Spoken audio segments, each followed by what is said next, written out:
you have your own classroom Twitter account, correct? Am I saying that right? So, okay. Yeah. So how do you prepare students about, for Twitter?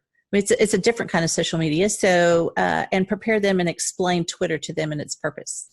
That's a great question. So back when I first started doing social media with my students, I believe it was around 2011 or maybe 2013, early on.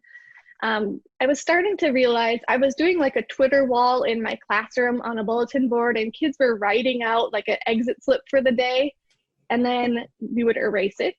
And then the next day they would write their exit slip and we would erase it.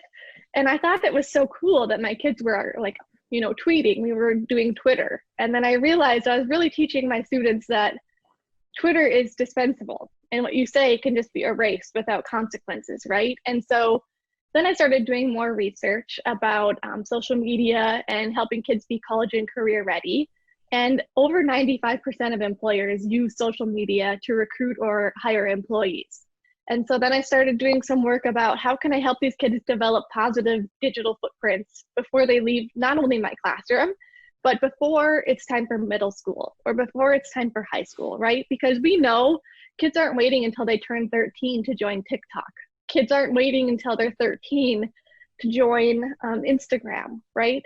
And so I just want to be a model for those kids. And what I post on my pages, I know that families are seeing, I know that kids are seeing.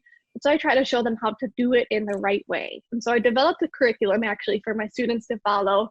And there's actually 7 different digital citizenship rules, all the way from reporting bullying to remembering your password and not sharing it with other people, keeping private information private. For example, on Roblox, my kids know that they should have like a nickname. And if someone asks personal information like their birthday or their real name or where they live, those are red flags. Those are things that you should report, right? And so in my classroom, I try to be really proactive and help them know you're going to have to learn these things. And then with our classroom Twitter account, you're going to be able to tweet with me as the tweeter of the day.